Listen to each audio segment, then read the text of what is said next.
This is just, the great thing as an author is you can take off. You know that book, The Shack? Mm-hmm. Did you ever read about the author of that? I heard about him, yes. I was going to say, I would encourage you to research all that. But he got rejected by every publisher out there. So he eventually is like, well, I'm just going to take this little Shack book myself and I'm just going to get it out there. And he ended up becoming like a super successful author through these kinds of methods. We have to dominate all 17 of these, okay? The next is public relations. And I'm not going to dive into it too much here. I'm sorry, celebrity endorsements. Celebrity endorsements, number 11. And I'm not going to dive into it too much, but I do want to make sure that you're hearing me. Make a list of 100 celebrities. And are your books going to be faith-based, like Christian books? Not necessarily. Okay. What kind of books are they going to be, roughly? If you could describe them. Yep. We are looking at children's poetry. Okay. I know that's kind of off to the side in curriculum. And another thing that we have a draft of. If somebody endorsed your curriculum, who's the one person who could endorse your curriculum and just make it relevant for everyone immediately? William Shakespeare. William Shakespeare? All right. Who would be somebody living? Was it? I think probably a president or a first lady who is advocating education. So let's just do an example. Okay. Let's say that former First Lady Laura Bush endorsed your book. Let's say that, you remember LeVar Burton from Reading Rainbow? Yeah. What if you had the Reading Rainbow guy? What if you had,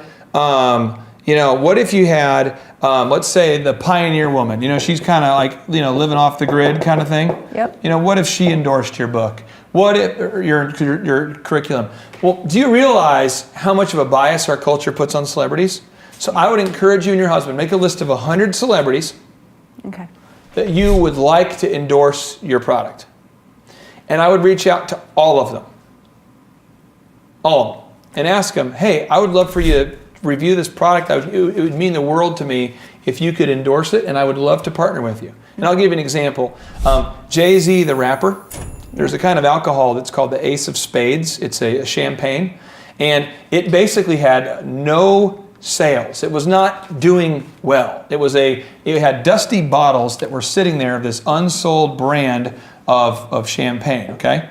And what Jay-Z did is he came in and he goes, I am going to endorse this. So he literally, behind the scenes, and this, by the way, there was a book that Forbes did about this. One of the Forbes writers wrote a book about it called Empire State of Mind. I'll have the Program Observer add this. It's called Empire. You might enjoy reading this, actually, as bizarre as that sounds. But what happened is that Jay-Z realized, hey, I am a rapper and I am a celebrity, and if I talk about things, people will do them. So he found dusty bottles of champagne and he began talking about this brand. All they did was they changed the name and the label. In this company, he took the valuation of this company that was barely making it all the way up to insane levels by simply talking about it. Wow. He did that with the Hublot watch. Jessica Simpson has done that with shoes. I could go on and on, but a celebrity can greatly impact the value of a product. I mean, it can just change the whole perceived value. If that product is endorsed by a celebrity, if let's say the founder of Tom's Shoes endorsed your curriculum, I mean, it could be a game changer, but it won't happen if you don't go out and reach out for them. What's the appropriate way to approach a celebrity? What'll happen is most of them are going to want to have a thing called a pitch deck, which we have episodes on. If you go onto the Thrive right now and you search pitch deck, you'll find it. Okay. They're going to want to know it's basically an overview or a simplified executive summary. Okay. They're going to want that.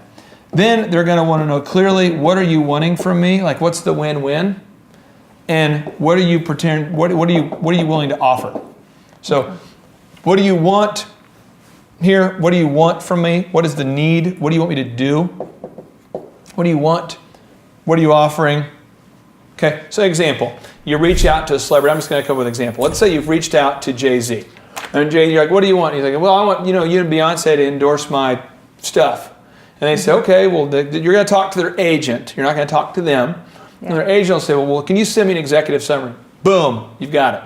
And then they're like, well, what's the win-win? What do you want? You go, I would like, Miss Beyonce or Mr. Jay-Z to endorse it and say, well, how it's a great curriculum to teach kids. Yeah. And I'm prepared to offer them a percentage ownership in my company. I'm prepared to offer them cash up front. I'm prepared to whatever you guys feel like you could do.